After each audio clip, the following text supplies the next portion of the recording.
Story time audio ബുക്സിലേക്ക് എല്ലാവർക്കും സ്വാഗതം. Kamala ഗോവിന്ദൻ്റെ novel അധീന. മുകൾ വരാന്തയിലിരുന്ന് രാജേശ്വരിയും മാളവികയും പ്രതിമാസ അക്കൗണ്ടുകൾ പരിശോധിക്കുകയായിരുന്നു. അപ്പോഴാണ് അധീന അവിടേക്ക് ഓടി വന്നത്. മുത്തശ്ശി, അവൾ വല്ലാതെ കിതയ്ക്കുന്നുണ്ടായിരുന്നു. എന്താ മോളെ, എന്തു പറ്റി? നീ വല്ലാതെ പേടിക്കുന്നുണ്ടല്ലോ.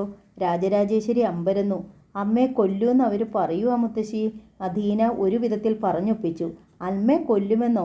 അതേ മുത്തശ്ശി, ഹോസ്പിറ്റലിൽ ആളെ വിട്ട് കൊല്ലിക്കുന്നു. ആരുമറിയാതെ കൊല്ലുന്ന പ്രൊഫഷണൽ കില്ലറെ ഏർപ്പാടാക്കുമെന്ന്. ആരാ കൊച്ചു തമ്പുരാട്ടി അങ്ങനെ പറഞ്ഞത്? വല്ലാത്ത അമ്പരപ്പോടെ മാളവിക ചോദിച്ചു. വല്യമുത്തശ്ശിയും അശ്വതി ചിറ്റമ്മയും പറയുന്നത് ഞാൻ കേട്ടതാ മാളവികാൻ്റി. രോഗം ഭേദമായിട്ട് അമ്മ ഈ കൊട്ടാരത്തിലേക്ക് വരാൻ സമ്മതിക്കുകയല്ലെന്നാ അവർ പറഞ്ഞത്. ആരുഷിക്ക് രോഗശമനമുണ്ടെന്ന് ഏട്ടത്തിയും അശ്വതി എങ്ങനെ അറിഞ്ഞു? ക്ഷമിക്കണം തമ്പുരാട്ടി. മാളവികയുടെ മുഖം വിളറി. വലിയ തമ്പുരാട്ടിയോട് ഞാനാ പറഞ്ഞത്. ആരുഷി തമ്പുരാട്ടിയുടെ വിവരം ചോദിച്ചപ്പോൾ അത് സ്നേഹം കൊണ്ടാണെന്ന് ഞാൻ കരുതിപ്പോയി. അതുകൊണ്ടാ സത്യം പറഞ്ഞത്. രാജരാജേശ്വരിയുടെ മുഖം മുറുകി. പക്ഷേ ഇത്ര നീചമായ ഒരു ലക്ഷ്യം വലിയ തമ്പുരാട്ടിയുടെ ഉള്ളിലുണ്ടെന്ന് ഞാൻ അറിഞ്ഞില്ല തമ്പുരാട്ടി. തീരെ പ്രതീക്ഷിച്ചില്ല. മാളവികയ്ക്ക് കുറ്റബോധമുണ്ടായി. അപ്പോഴും വല്ലാത്ത ഷോക്കിൽ തന്നെയായിരുന്നു തമ്പുരാട്ടി. ആരുഷി തമ്പുരാട്ടിയെ ഓർത്ത് തമ്പുരാട്ടി എത്രമാത്രം കണ്ണീരൊഴുക്കുണ്ടെന്ന് ഈ മാളവികയ്ക്ക് അറിയാം തമ്പുരാട്ടി. ശ്രീദുർഗയ്ക്ക് മുന്നിൽ നെഞ്ചു പൊട്ടി നിന്ന് പ്രാർത്ഥിക്കുന്നത് എന്നും ഞാൻ കാണുന്നതല്ലേ, മാളവിക അനുകമ്പയോടെ പറഞ്ഞു. ആരുഷി തമ്പുരാട്ടി പഴയ നിലയിലേക്ക് എത്താറായെന്ന് അറിഞ്ഞതു മുതൽ വലിയ പ്രസരിപ്പിലാണല്ലോ തമ്പുരാട്ടി. അതേ സന്തോഷം വലിയ തമ്പുരാട്ടിക്കുമുണ്ടെന്ന് ഞാൻ കരുതിപ്പോയി. എന്നോട് ക്ഷമിക്കണം. മാളവിക കൈകൂപ്പി. വേണ്ടത് ക്ഷമ ചോദിക്കലും മാപ്പ് കൊടുക്കലും ഒന്നുമല്ല മാളവിക, രാജരാജേശ്വരി അമർന്ന സ്വരത്തിൽ പറഞ്ഞു. പിന്നെ? മാളവിക അവരുടെ മുഖത്തേക്ക് നോക്കി. നിശബ്ദത. തമ്പുരാട്ടി പറഞ്ഞു. കണ്ടതും കേട്ടതും ഒന്നും നമ്മൾ കണ്ടില്ലെന്നും കേട്ടില്ലെന്നും കരുതുക. മൗനം വിദ്വാനുഭൂഷണം. മനസ്സിലായോ? തമ്പുരാട്ടി. മാളവിക തലയാട്ടി സമ്മതിച്ചു. അൽക്കാ. തമ്പുരാട്ടി അധീനയുടെ നേരെ നോക്കി. ഞാനീ പറഞ്ഞത് നിനക്കും ബാധകമാണ്. മുത്തശ്ശി. ഞാൻ ആരോടും പറയില്ല. ഗുഡ്. രാജരാജേശ്വരി എഴുന്നേറ്റു. മാളവിക, ബാക്കി അക്കൗണ്ട്സൊക്കെ നാളെ ചെക്ക് ചെയ്യാം. തമ്പുരാട്ടി. മാളവിക ഭവ്യതയോടെ പറഞ്ഞു. രാജരാജേശ്വരി വേഗം നടന്നു നീങ്ങി. ഓരോ അടി വയ്ക്കും തോറും അവരുടെ നെഞ്ചിൽ അകാരണമായൊരു ഭീതി ചേക്കേറി. തൻ്റെ മകൾ ശരിക്കും അപകടത്തിലാണ്. ഗിരിധരവർമ്മ തമ്പുരാൻ വരുമ്പോൾ രാജരാജേശ്വരി അറയിൽ തന്നെ ഉണ്ടായിരുന്നു. തമ്പുരാട്ടിയുടെ വിളറി വിയർത്ത മുഖം തമ്പുരാൻ ശ്രദ്ധിച്ചു. എന്തു പറ്റി രാജേശ്വരി? നീ എന്താ വിരണ്ടതുപോലെ നിൽക്കുന്നത്? അധീനയെ കൊല്ലാനുള്ള ശ്രമം പാളിയില്ലേ? അതോടെ ജ്യേഷ്ഠത്തിയും അശ്വതിയും അടുത്ത സ്റ്റെപ്പിലേക്ക് കടന്നിരിക്കുക. നീ തെളിച്ചു പറയൂ രാജേശ്വരി. അധീനയിൽ നിന്ന് അറിഞ്ഞ രഹസ്യം രാജരാജേശ്വരി ഭർത്താവിനോട് പറഞ്ഞു. ഗിരിധരവർമ്മയും വിറച്ചുപോയി. കളി കാര്യമാകും അല്ലേ രാജേശ്വരി? ഗിരിയേട്ടാ. അധീനയെ കൊല്ലാൻ ശ്രമിച്ചപ്പോഴേ രണ്ടിനെ ഇവിടെ നിന്ന് അടിച്ചിറക്കേണ്ടതായിരുന്നു, ഗിരിധരവർമ്മ പറഞ്ഞു. ശത്രുക്കൾ കൺമുമ്പിൽ നിന്ന് തന്നെ വളരുകയാണ്. അരയാൽ പോലെ അവർ വേരുറപ്പിക്കുന്നു. നമ്മളിനി എന്ത് ചെയ്യും ഗിരിയേട്ടാ? അന്ന് ചെയ്യാൻ മടിച്ചത് നമ്മൾ ഇന്ന് ചെയ്യുന്നു. ഗിരിധരവർമ്മയുടെ കണ്ണുകൾ കുറുകി. അമ്മയും മോളെയും കൊട്ടാരത്തിൽ നിന്ന് പടിയിറക്കുന്നു. മേലാൽ തിരിച്ചു കടക്കാത്ത വിധം പടിയടിച്ച് പിണ്ടം വെച്ച് തന്നെ. അതുകൊണ്ട് നമ്മളുടെ മകൾ സുരക്ഷിതയാണെന്ന് നമുക്ക് ഉറപ്പിക്കാൻ കഴിയുമോ? രാജരാജേശ്വരി വിഷമത്തോടെ ചോദിച്ചു. ആരുഷി ഇപ്പോൾ കൊട്ടാരത്തിലല്ലല്ലോ. ഒരു കില്ലർക്ക് ഹോസ്പിറ്റലിൽ വളരെ പെട്ടെന്ന് കയറിപ്പറ്റാം. നമ്മൾ പടിയിറക്കി വിടുന്നവർ നേരെ പോകുന്നത് അങ്ങോട്ടാണെങ്കിലോ? ഗിരിധരവർമ്മ ആലോചിച്ചു. രാജരാജേശ്വരി പറഞ്ഞത് ശരിയാണ്. കൊട്ടാരത്തിൽ നിന്ന് ഇറക്കിവിട്ടാൽ ജ്യേഷ്ഠത്തിക്കും അശ്വതിക്കും പക കൂടും. അതോടെ ആരുഷിയുടെ ആയുസ്സിനും ഭീഷണിയും കൂടും. നമുക്ക് ആരുഷിയെ ഡിസ്ചാർജ് ചെയ്ത് കൊട്ടാരത്തിലേക്ക് കൊണ്ടുവന്നാലോ ഗിരിയേട്ടാ? ഇവിടെ നമ്മുടെ മോൾ സുരക്ഷിതയായിരിക്കുമല്ലോ. ആരുഷി കൊട്ടാരത്തിൽ സുരക്ഷിതയാണ്. പക്ഷേ അതോടെ അവളുടെ ട്രീറ്റ്മെൻറ്റ് മുടങ്ങും. ഈ കൊട്ടാരത്തിന് വേണ്ടത് രോഗം ഭേദമാകാത്ത ആരുഷിയല്ല, ശാരീരികമായും മാനസികമായും പൂർണ്ണ ആരോഗ്യവതിയായ അവകാശിയാണ്. അതുകൊണ്ട് നമ്മൾ എന്ത് വേണമെന്നാണ് ഗിരിയേട്ടൻ പറയുന്നത്? തമ്പുരാട്ടിക്ക് പരിഭ്രാന്തി തീർന്നില്ല. ഗിരിധരവർമ്മ ആലോചിച്ചു. സ്വർണ്ണ നിറമാർന്ന നെറ്റിയിൽ ചുളിവുകൾ വീണു. നമുക്ക് ഇക്കാര്യം ഡോക്ടർ ലിസി പോളുമായി ഒന്ന് ഡിസ്കസ് ചെയ്യാം, ഒടുവിൽ ഗിരിധരവർമ്മ പറഞ്ഞു. അതൊരു നല്ല വഴിയാണെന്ന് എനിക്കും തോന്നുന്നുണ്ട് ഗിരിയേട്ടാ. രാജരാജേശ്വരി തമ്പുരാട്ടിക്ക് തെല്ല ആശ്വാസം തോന്നി. പിറ്റേന്ന് ഡോക്ടർ ലിസി പോളിൻ്റെ ഡ്യൂട്ടി റൂമിൽ അവർക്കെതിരെ ഗിരിധരവർമ്മ തമ്പുരാനും രാജരാജേശ്വരിയും ഇരുന്നു. അപ്പോൾ അങ്ങനെയൊരു വധഭീഷണി നിലവിലുണ്ട് അല്ലേ? എല്ലാം കേട്ടുകഴിഞ്ഞപ്പോൾ ഡോക്ടർ ലിസി പോൾ ചോദിച്ചു. ഡോക്ടർ, ഗിരിധരവർമ്മ പറഞ്ഞു. ഞങ്ങൾക്ക് ആരുഷിയെ തിരിച്ചു വേണം. അവൾ കൊട്ടാരത്തിലേക്ക് വരുന്നത് പൂർണ്ണ ആരോഗ്യവതിയായിട്ടായിരിക്കണം, അതും ജീവനോടെ. ആ ഗ്യാരണ്ടി ഡോക്ടർ ഞങ്ങൾക്ക് തന്നേ പറ്റൂ. ഡോക്ടർ ലിസി പോൾ നേർത്ത ചിരിയോടെ ഇരുവരെയും നോക്കി. ഇവിടെ അഡ്മിറ്റ് ചെയ്യുന്ന എല്ലാ പേഷ്യൻസിനും ഞങ്ങൾ ഫുൾ ഗ്യാരണ്ടി തന്നെയാണ് കൊടുക്കുന്നത്. ആരുഷി തമ്പുരാട്ടിക്ക് ഇവിടെ വെച്ച് ഒന്നും സംഭവിക്കില്ല. തമ്പുരാനും തമ്പുരാട്ടിയും സമാധാനമായി തിരിച്ചു പോയാട്ടെ. ലിസി പോളിന്റെ സ്വരത്തിൽ നല്ല ആത്മവിശ്വാസമുണ്ടായിരുന്നു. രാജരാജേശ്വരിക്കും ഗിരിധരവർമ്മയ്ക്കും ആശ്വാസമായി. ഇരുവരും മടങ്ങിപ്പോയതോടെ ലിസി പോൾ ഡോക്ടർ വൈശാഖനെ വിളിച്ചു വരുത്തി കാര്യങ്ങൾ വിശദീകരിച്ചു. ഇവിടെ വെച്ച് ഒരു മർഡർ അറ്റംപ്റ്റോ മർഡറോ നടന്നാൽ ഹോസ്പിറ്റലിന്റെ റെപ്യൂട്ടേഷനെ അത് സാരമായി ബാധിക്കും സാർ. അതുകൊണ്ട് ഒന്നും നടക്കരുത്, മറ്റാരും അറിയുകയും അരുത്. അതിന് നമ്മൾ എന്തു വേണം സാർ? അവർ ചോദിച്ചു. കില്ലറെ നമുക്ക് തടയണം. അയാളുടെ ലക്ഷ്യം നടക്കരുത്, അല്ലേ? ഡോക്ടർ വൈശാഖന്റെ നെറ്റിയിൽ വിയർപ്പ് കണങ്ങൾ പൊടിഞ്ഞു. അതെ സാർ. ഇപ്പോൾ പലയിടത്തും മോഷ്ടാക്കളെയും പിടികൂടുന്നതും CCTV ദൃശ്യങ്ങളുടെ ഹെൽപ്പോടെയാണ്. നമുക്കിവിടെയും അത് ഉപയോഗിച്ചാലോ? CCTV ഇപ്പോൾ തന്നെ ഇവിടെയുണ്ട് സാർ. അത് ഗേറ്റിലും പോർച്ചിലും പ്രധാന ഡോറുകളുടെ മുമ്പിലുമൊക്കെയല്ലേ ഉള്ളൂ. ഇക്കാര്യത്തിൽ അതുപോരാ. സാർ പറയൂ. എല്ലാ വരാന്തകളിലും സ്റ്റെയർ കേസിലും ലിഫ്റ്റിനുള്ളിലും ക്യാമറ വെക്കണം. ആരുഷിയുടെ റൂമിൻ്റെ ഫ്രണ്ടിലും റൂമിനുള്ളിലും ക്യാമറ വെച്ച് 24 മണിക്കൂറും അതിൽ നിന്നുള്ള ദൃശ്യങ്ങൾ വാച്ച് ചെയ്യണം. അത് ഹൈ എക്സ്പെൻസീവ് അല്ലേ sir? Don't worry Lissy, doctor Vaishakhan പുഞ്ചിരിയോടെ പറഞ്ഞു. ഈ പ്ലാനിൻ്റെ മുഴുവൻ ചെലവും കൊട്ടാരത്തിൽ നിന്ന് വാങ്ങണം. അത് ഡോക്ടർ ലിസി പോൾ തെല്ല് സങ്കോചപ്പെട്ടു. ലിസി അതേക്കുറിച്ച് ഓർത്ത് വിഷമിക്കേണ്ട. ചെമ്പൂർ കൊട്ടാരത്തിലെ ഗിരിധരവർമ്മ തമ്പുരാനുമായി നാളെ ഒരു മീറ്റിംഗ് അറേഞ്ച് ചെയ്യുക. ബാക്കിയൊക്കെ ഞാൻ ഏറ്റു. ഓക്കെ? ഡോക്ടർ വൈശാഖൻ ചിരിയോടെ നിന്നു. അതോടെ ഡോക്ടർ ലിസിക്കും ആത്മവിശ്വാസമായി. ഡോക്ടർ ലിസി തന്നെ ചെമ്പൂർ കൊട്ടാരത്തിലേക്ക് വിളിച്ച് ഗിരിധരവർമ്മയുമായി സംസാരിച്ചു. ഡോക്ടർ വൈശാഖനുമായി മീറ്റിങ്ങോ? ഗിരിധരവർമ്മയുടെ വിരൽത്തുമ്പ് പോലും വിറച്ചു. എന്തിനാണ് മീറ്റിംഗ്? ഒരിക്കൽ താൻ ചെയ്തു പോയ കൊലപാതകവുമായി ബന്ധപ്പെട്ട് എന്തെങ്കിലും സംസാരിക്കാനാണോ? തമ്പുരാന് ഭയം തോന്നി. എങ്കിലും പറഞ്ഞു, ഞാൻ വരാം. ഡോക്ടർ വൈശാഖൻ ഹോസ്പിറ്റലിലുള്ള സമയങ്ങളിൽ ഒഴിവ് കഴിവുകൾ പറഞ്ഞ് ഇതുവരെ രാജരാജേശ്വരിയെയാണ് വീട്ടിരുന്നത്. ഇനി അത് നടക്കില്ല. എന്തുതന്നെയായാലും നേരിട്ടേ മതിയാവൂ. ഒരു കരുതലോടെയാണ് ഗിരിധരവർമ്മ ഹോസ്പിറ്റലിലെത്തിയത്. ഡോക്ടർ ലിസി പോളിൻ്റെ പേഴ്സണൽ റൂമിലായിരുന്നു മീറ്റിംഗ്. ഡോക്ടർ വൈശാഖനും ഗിരിധരവർമ്മ തമ്പുരാനും മാത്രം. എന്തിനാണ് തമ്പുരാനെ വിളിപ്പിച്ചതെന്ന് മനസ്സിലായോ?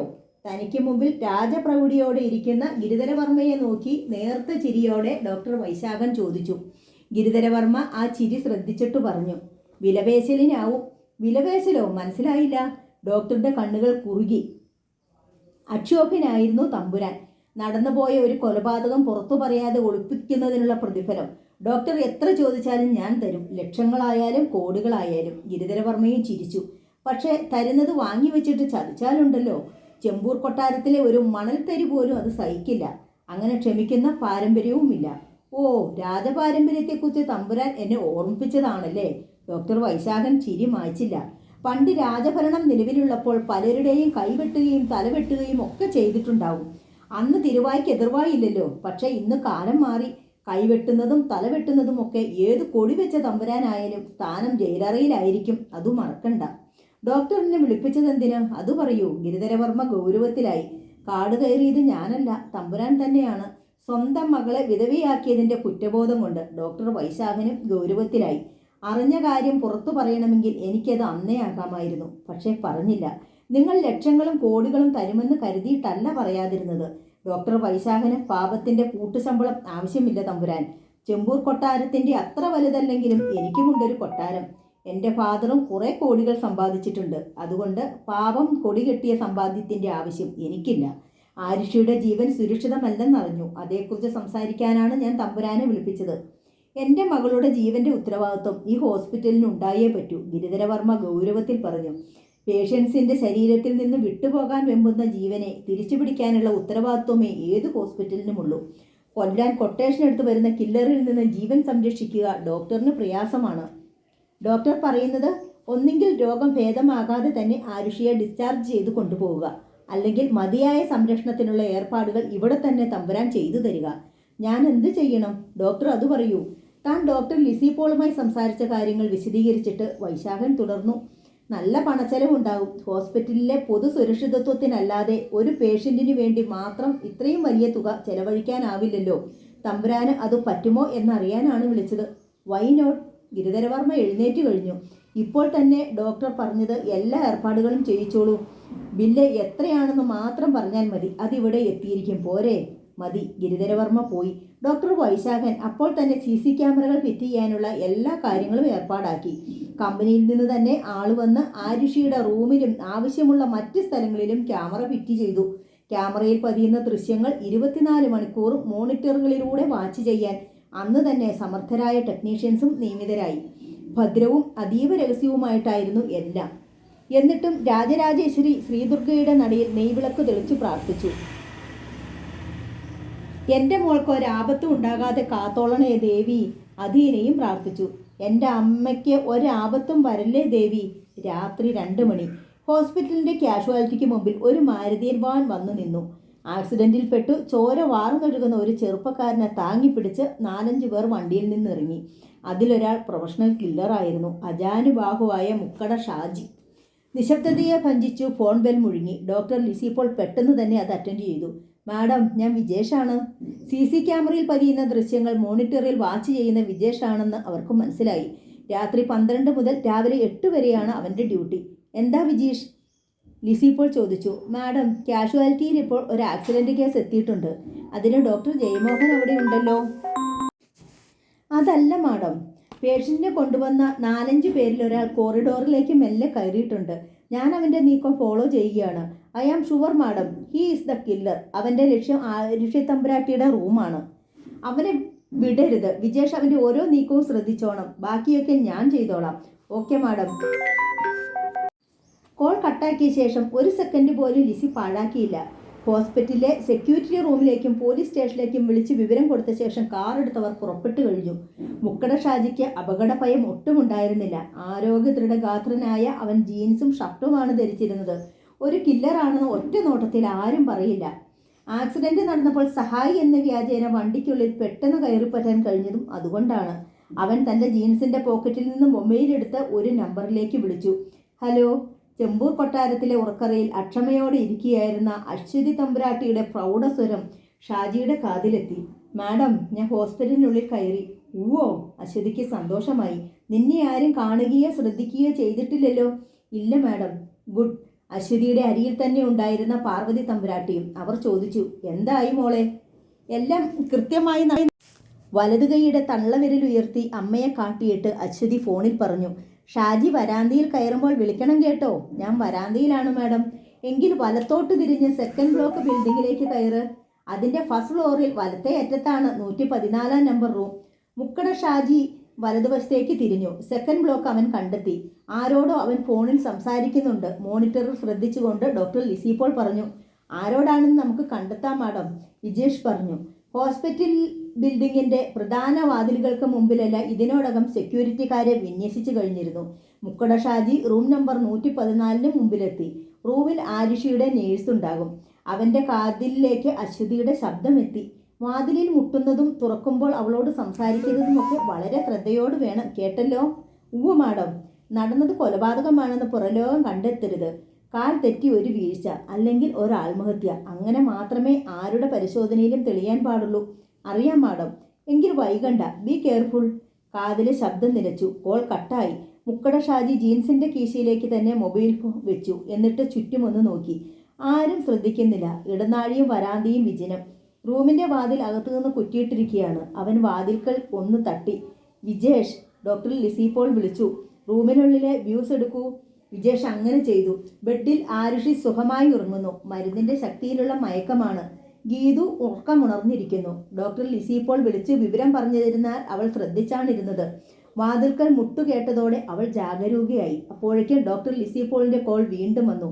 അവൻ എത്ര തട്ടിയാലും ഞാൻ പറഞ്ഞിട്ട് ഡോർ തുറന്നാൽ മതി. യെസ് മാഡം, ഗീതു സമ്മതിച്ചു. മുക്കട ഷാജി ഡോറിന് പുറത്തുനിന്ന് വീണ്ടും തട്ടി. ആരും വാതിൽ തുറക്കുന്നില്ല. ഷാജി വീണ്ടും അശ്വതിയെ വിളിച്ചു. മാഡം, എത്ര മുട്ടിയിട്ടും വാതിൽ തുറക്കുന്നില്ല. അശ്വതി ഒരു നിമിഷം ആലോചിച്ചു. ആരുഷി മെഡിസിൻ കഴിച്ചിട്ട് ഉറങ്ങുകയായിരിക്കും. പക്ഷേ ആ നേഴ്സ് റൂമിലുണ്ടാകേണ്ടതാണല്ലോ. ഒരു പക്ഷേ ഇന്നില്ലായിരിക്കും. ഏതായാലും ഇനി നീ അവിടെ തട്ടിമുട്ടി നിന്നാൽ ആരെങ്കിലും ശ്രദ്ധിച്ചെന്ന് വരും. അതുകൊണ്ട് മടങ്ങിക്കോ. എന്നിട്ട് നാളെ പകലെത്തണം. പറ്റിയ സമയം നോക്കി റൂമിൽ കയറി ഒളിച്ചാൽ മതി. സന്ദർഭം വരുമ്പോൾ അവളെ തീർത്തേക്കുക. ശരി മാഡം, ഞാൻ മടങ്ങിയാണ്. ഷാജി കോൾ കട്ട് ചെയ്തിട്ട് തിരിച്ചു നടന്നു. അപ്പോഴേക്കും പോലീസ് എത്തിക്കഴിഞ്ഞിരുന്നു. നിർദ്ദേശം കിട്ടിക്കൊണ്ടിരുന്ന പോലീസും സെക്യൂരിറ്റിക്കാരും കൃത്യമായ പ്ലാനിങ്ങോടെ 4 ഭാഗത്തു നിന്നും ഒരുപോലെയാണ് വരാന്തയിലെത്തിയത്. മുക്കട ഷാജി അവർക്ക് മുമ്പിൽ പെട്ടുപോയി. ചിലന്തി വലയിലേക്ക് അടിതെറ്റി വീണ ഇരയെപ്പോലെ. ഓ, നീയായിരുന്നു ആള്! മുക്കട ഷാജിയെ ഒറ്റ നോട്ടത്തിൽ തന്നെ തിരിച്ചറിഞ്ഞ് SI രാജേന്ദ്രൻ അവനെ കടന്നു പിടിച്ചു. പ്രതീക്ഷിക്കാതെ പോലീസ് വലയത്തിലേക്ക് വീണതോടെ ഷാജി ഒരു നിമിഷം പതറിപ്പോയി. എന്താ സാറേ? പെട്ടെന്ന് അവൻ സമനില കൈവരിച്ചു. നിനക്ക് എന്താടാ ഇവിടെ കാര്യം? ഞാൻ ആക്സിഡന്റിൽപ്പെട്ട ഒരാളെ കൊണ്ട് വന്നതാ സാറേ.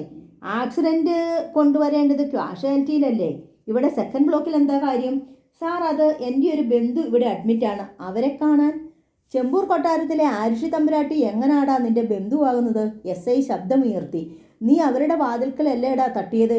ഏയ് അല്ല സാറേ. മറുപടി കർണം പൊട്ടുന്ന ഒരടിയായിരുന്നു. റാസ്കൽ, കള്ളം പറയുന്നോടാ. മുക്കട ഷാജിയുടെ കണ്ണുകളിൽ ഇരുട്ട് കയറി. ഇവനെ വണ്ടിയിലോട്ട് കേറ്റടോ. സ്റ്റേഷനിൽ ചെന്ന് വിശദമായിട്ടൊന്നൊഴിഞ്ഞാൽ ഇവൻ ബന്ധുവിൻ്റെ പേര് കൃത്യമായി പറഞ്ഞോളും. SI രാജേന്ദ്രൻ കോൺസ്റ്റബിൾമാരുടെ നേർക്ക് അവനെ തള്ളിവിട്ടു. അവർ അവനെ പൊതിഞ്ഞു പിടിച്ച് വണ്ടിയുടെ നേർക്ക് നീങ്ങി. രക്ഷപ്പെട്ട് ഓടാൻ ഷാജി ശ്രമിച്ചെങ്കിലും കോൺസ്റ്റബിൾമാർ വിട്ടില്ല. അവൻ്റെ കരുത്ത് മുമ്പേ അവർക്കറിയാമായിരുന്നു. ഡോക്ടർ, SI ഡോക്ടർ ലിസി പോളിൻ്റെ നേർക്ക് തിരിഞ്ഞു. മുക്കട ഷാജി ഒരു പണിയേറ്റാൽ കൃത്യമായി അത് നടന്നിരിക്കും. അവന് പാളിച്ചയുണ്ടാകാൻ ഒരു സാധ്യതയും ഇല്ലാത്തതാണ്. ഡോക്ടറുടെ ബുദ്ധിയും ഹോസ്പിറ്റലിൻ്റെ സഹകരണവും കൊണ്ടാണ് ഇവിടെ അവൻ കൃത്യമായി ഞങ്ങളുടെ കയ്യിലെത്തിയത്. അഭിനന്ദനങ്ങൾ. ഈ സംരംഭത്തിന് പണം വാരി ചെലവഴിക്കാൻ ഗിരിധരവർമ്മ തമ്പുരാൻ റെഡിയായിരുന്നു സാർ. അതാ ഇത്ര പെട്ടെന്ന് നമുക്ക് പ്രവർത്തിക്കാൻ കഴിഞ്ഞത്. എക്സാക്ട്ലി. മുക്കട ഷാജിയുടെ പിന്നിൽ ആരാണെന്ന് നമുക്കറിയാം, പക്ഷേ ആ അറിവിന് തെളിവില്ല, ഡോക്ടർ പറഞ്ഞു. അതുകൊണ്ട് ആരാണ് ഈ പണിക്ക് വിട്ടതെന്ന് സാർ അവനെ കൊണ്ട് തന്നെ പറയിക്കണം. ഓക്കെ ഡോക്ടർ, എനിക്ക് ചെയ്യാവുന്നതെല്ലാം ഞാൻ ചെയ്യും, SI സമ്മതിച്ചു. താങ്ക് യു സാർ, എൻ്റെ പേഷ്യൻറ്റിനെയും ഈ ഹോസ്പിറ്റലിൻ്റെ സൽപ്പേരിനെയും സംരക്ഷിച്ചതിന്. ഡോക്ടർ ലിസി പോൾ പുഞ്ചിരിയോടെ കൈകൂപ്പി. SI രാജേന്ദ്രൻ്റെ സംഘവും മടങ്ങിയതോടെ അവർ ഡോക്ടർ വൈശാഖനെ വിളിച്ച് നടന്ന കാര്യങ്ങൾ വിവരിച്ചു. മൈ ഗോഡ്, അപ്പോൾ നമ്മൾ ആ ക്യാമറ അറേഞ്ച് ചെയ്തത് എത്ര നന്നായി. ഐഡിയ സാറിൻ്റേതാണ്. സാറിന് 1000 നന്ദി. പോലീസ് സ്റ്റേഷനിൽ മുക്കട ഷാജിക്ക് നേരിടേണ്ടി വന്നത് അതിക്രൂരമായ പീഡനമുറയാണ്. ഒടുവിൽ അവന് സത്യം പറയേണ്ടി വന്നു. ചെമ്പൂർ കൊട്ടാരത്തിലെ അശ്വതി തമ്പുരാട്ടിയാണ് സാറെ കൊട്ടേഷൻ തന്നു. ഓഹോ, SI രാജേന്ദ്രൻ അന്താളിച്ചു. കൊട്ടാരത്തിലെ തമ്പുരാട്ടിക്ക് കൊട്ടാരത്തിൽ നിന്ന് തന്നെ കൊട്ടേഷനോ? ചോരയ്ക്ക് പക ചോരയോട് തന്നെ സാറേ, കോൺസ്റ്റബിൾ പറഞ്ഞു. ഒട്ടും മനസാക്ഷിയില്ലാതെ കണ്ണുമടച്ച് കുറ്റകൃത്യങ്ങൾ ചെയ്യാൻ ഇന്ന് പല സ്ത്രീകൾക്കും മടിയില്ല സാർ. നമുക്ക് എന്ത് ചെയ്യാൻ പറ്റും? കോൺസ്റ്റബിൾ കൈമലർത്തി കാട്ടി. SI രാജേന്ദ്രൻ അത് ശരിവെച്ചു. ആരുഷിയുടെ തലയ്ക്ക് അശ്വതിയിട്ട വില എന്താടാ? SI ഷാജിയോട് ചോദിച്ചു. 15 ലക്ഷം. ആ 15 ലക്ഷത്തിൻ്റെ ഉറപ്പിൽ സുഖസുഷുപ്തിയിലായിരുന്നു അശ്വതിയും പാർവതിയും. അപ്പോൾ രാവിലെ ഗിരിധരവർമ്മ കൊട്ടാരത്തിലെ ഓഫീസ് റൂമിൽ ഇരിക്കുമ്പോഴാണ് SI രാജേന്ദ്രൻ കടന്നു വന്നത്. എന്താ രാജേന്ദ്രൻ, എന്തോ അത്യാവശ്യ കാര്യമുണ്ടെന്ന് പറഞ്ഞത്? ഗിരിധരവർമ്മ ചോദിച്ചു. ഇന്നലെ രാത്രിയിൽ ഒരു സംഭവം ഉണ്ടായി തമ്പുരാൻ. തലേ രാത്രിയിൽ നടന്നതെല്ലാം SI വിവരിച്ചു. കൊല്ലാൻ കൊട്ടേഷൻ കൊടുത്തത് അശ്വതി തമ്പുരാട്ടിയാണെന്ന് മുക്കട ഷാജി തുറന്നു സമ്മതിച്ചിട്ടുണ്ട്, SI പറഞ്ഞു. ഗിരിധരവർമ്മ സ്തബ്ധനായിരുന്നു. അശ്വതിക്ക് ഇത്ര തൻ്റെ ഇടമോ? അശ്വതി തമ്പുരാട്ടി കൊട്ടാരത്തിലെ ആൾ തന്നെ ആയതുകൊണ്ട് ഒരു നടപടിയും ഇതുവരെ ഞാൻ എടുത്തിട്ടില്ല. എന്ത് നടപടി ഉണ്ടായാലും പെട്ടെന്ന് ന്യൂസ് വരും. പത്രക്കാരുടെയും ചാനലുകാരുടെയും ശ്രദ്ധയിൽപ്പെട്ടാലുള്ള അവസ്ഥ അറിയാമല്ലോ. കൊട്ടാരത്തിൻ്റെ അന്തസ്സും പ്രൗഢിയും വിശ്വാസ്യതയും ഒക്കെ കളങ്കപ്പെടും. അതുകൊണ്ടാണ് തമ്പുരാനോട് ചോദിച്ചിട്ട് അടുത്ത സ്റ്റെപ്പ് വെക്കാമെന്ന് കരുതിയത്. ജീവൻ പിഴുതെറിയാൻ ജന്മം നൽകിയ മാതാപിതാക്കൾക്ക് പോലും അവകാശമില്ലെന്നിരിക്കെ കൊല്ലാൻ ആളെ നിയോഗിച്ച അശ്വതി തമ്പുരാട്ടിയെ വെറുതെ വിടാൻ പറ്റില്ലല്ലോ. ഗിരിധരവർമ്മയുടെ നെറ്റിയിൽ ചുളിവുകൾ വീണു. എനിക്കൊരു 15 മിനിറ്റ് ടൈം വേണം രാജേന്ദ്രൻ. ഗിരിധരവർമ്മ എഴുന്നേറ്റു. ശരി തമ്പുരാൻ. ഗിരിധരവർമ്മ ഓഫീസ് റൂം വിട്ടിറങ്ങി. ഇടനാഴിയിലൂടെ പ്രധാന കൊട്ടാരത്തിൻ്റെ സ്റ്റെയർ കേസിലെത്തി അദ്ദേഹം തേക്കിൻ പടികൾ ചവിട്ടിക്കയറി മുകളിലെത്തി. അശ്വതി തമ്പുരാട്ടിയുടെ അറയ്ക്ക് മുന്നിലാണ് വർമ്മ ചെന്ന് നിന്നത്. അറയ്ക്ക് വെളിയിൽ പരിഭ്രാന്തിയോടെ നിന്ന് മൊബൈലിൽ മുക്കട ഷാജിയുടെ നമ്പറിലേക്ക് വിളിക്കാൻ ശ്രമിക്കുകയാണ് അശ്വതി. പക്ഷേ ബെല്ലടിക്കുന്നില്ല. അശ്വതിയുടെ അരികിൽ പാർവതി തമ്പുരാട്ടിയും പരിഭ്രമിച്ച് നിൽക്കുന്നുണ്ടായിരുന്നു. ഇന്നലെ രാത്രി ആരുഷിയെ കൊല്ലാൻ ഹോസ്പിറ്റലിൽ ഒരു കില്ലർ എത്തി, മുക്കട ഷാജി. ചെന്നവാടെ മുഖവരയില്ലാതെ ഗിരിധരവർമ്മ പറഞ്ഞു. അവനിപ്പോൾ പോലീസ് കസ്റ്റഡിയിലുണ്ട്. ചോദ്യം ചെയ്തപ്പോൾ സഹികെട്ട് അവൻ കൊല്ലാൻ വിട്ട ആളിൻ്റെ പേര് പറഞ്ഞു. അശ്വതിയുടെ നേർക്ക് വെട്ടിത്തിരിഞ്ഞുകൊണ്ട് ഗിരിധരവർമ്മ വിരൽ ചൂണ്ടി. അവൻ പറഞ്ഞത് നിന്റെ പേരാണ് അശ്വതി. അശ്വതിയും പാർവതി തമ്പുരാട്ടിയും വിയർത്തുപോയി. എല്ലാ തെളിവോടെയും പിടിക്കപ്പെട്ടിരിക്കുന്നു. ഗിരിധര, നീ എന്താണ് ഈ പറയുന്നത്? താണുപോയ നാവ് വല്ലവിധേനയും വീണ്ടും ഉയർത്തിക്കൊണ്ട് പാർവതി തമ്പുരാട്ടി മുന്നോട്ട് വന്നു. മിണ്ടരുത് ജ്യേഷ്ഠത്തി, ഗിരിധരവർമ്മ ചുണ്ടത്ത് വിരൽ മുട്ടിച്ച് അത്യന്ത രോഷത്തോടെ പറഞ്ഞു. എനിക്കറിയാം, നിങ്ങൾ രണ്ടുപേരുമാണ് ഇതിനു പിന്നിൽ. നിങ്ങളുടെ ലക്ഷ്യം ഈ കൊട്ടാരവും കിരീടവുമാണ്, ശരിയല്ലേ? അത് തന്നെ. ആരുഷിയെ കൊന്നിട്ട് ആ സ്ഥാനത്തേക്ക് ജിതേന്ദ്രവർമ്മയുടെ പട്ടാഭിഷേകം നടത്തുക. അതല്ലേ രണ്ടാളിൻ്റെയും ലക്ഷ്യം? അശ്വതിക്കും പാർവതി തമ്പുരാട്ടിക്കും ശബ്ദമില്ല.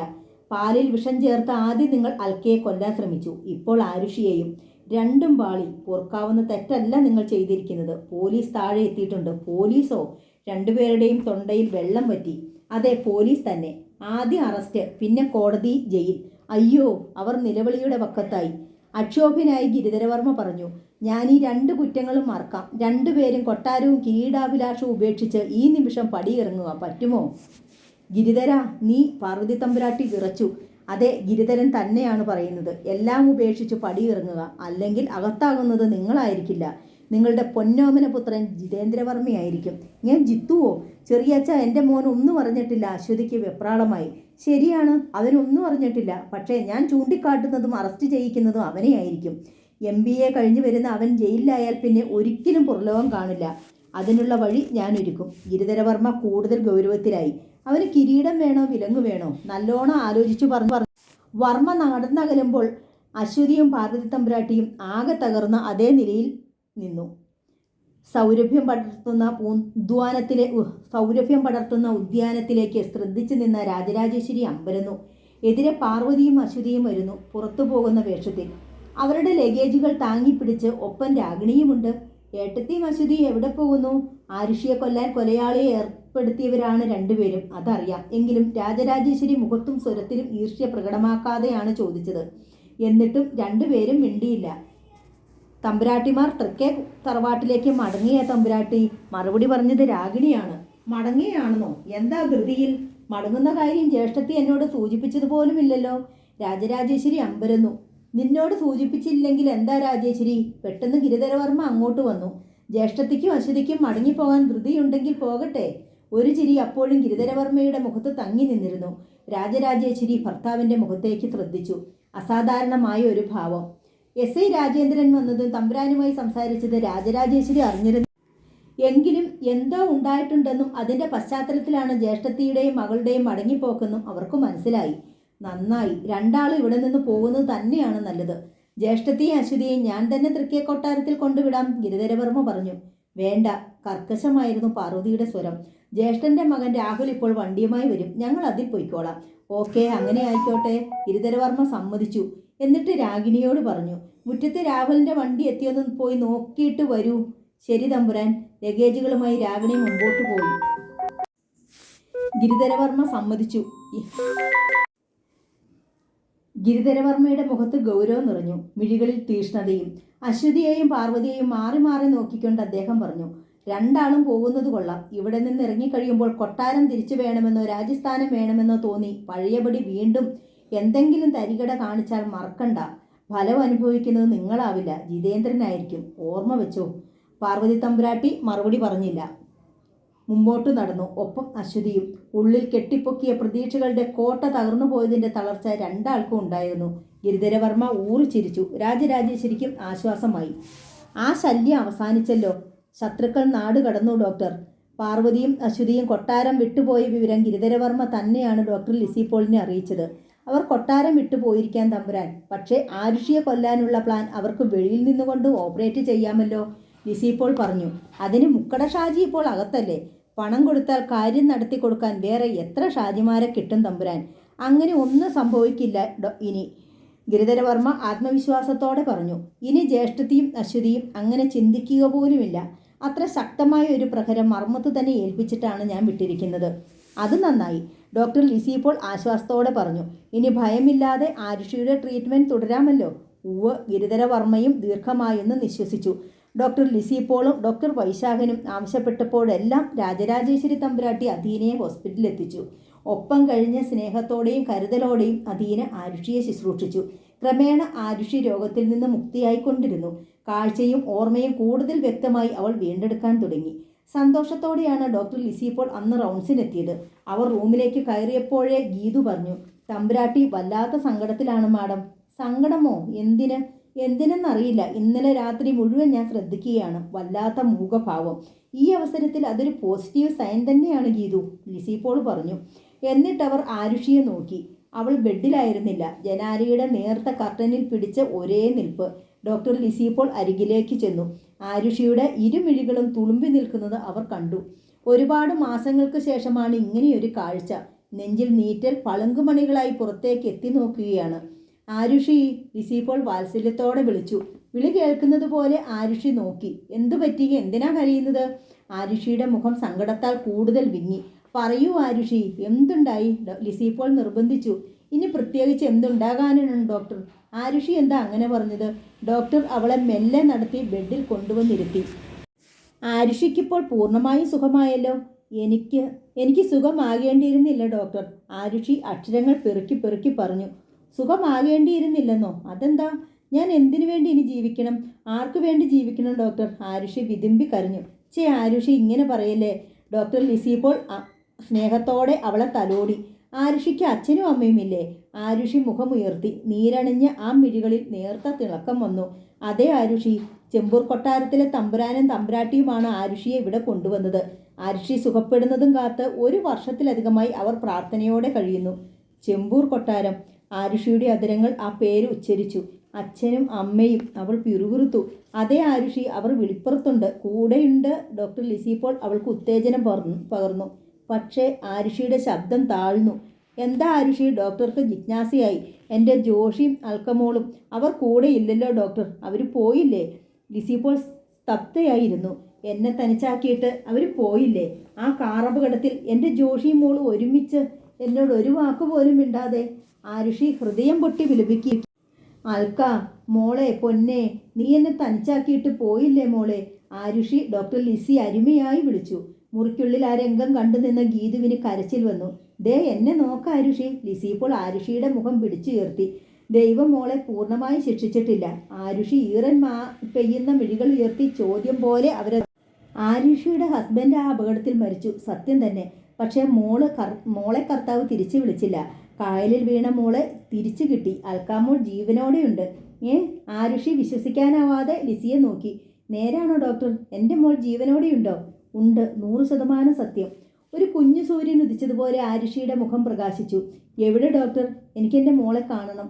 മോളെ വിളിക്കൂ ഡോക്ടർ. അവളെവിടെ? ആരുഷി ആവേശം കൊണ്ടു. സങ്കടവും സന്തോഷവും അവിശ്വസനീയതയും എല്ലാം ഒരുമിച്ച് അവളെ പിടിച്ചുലക്കുകയാണ്. മോളെ വിളിക്കൂ ഡോക്ടർ. അതിനിടയിലും അവൾ വിലപിച്ചു. ആരുഷി ധൃതി വെക്കാതെ ലിസി അവളുടെ തോളിൽ തട്ടി. മോൾ ഇവിടെയില്ല, കൊട്ടാരത്തിലാണ്. എങ്കിൽ നമുക്ക് അങ്ങോട്ട് പോകാം ഡോക്ടർ. ആരുഷി എഴുന്നേറ്റ് കഴിഞ്ഞു.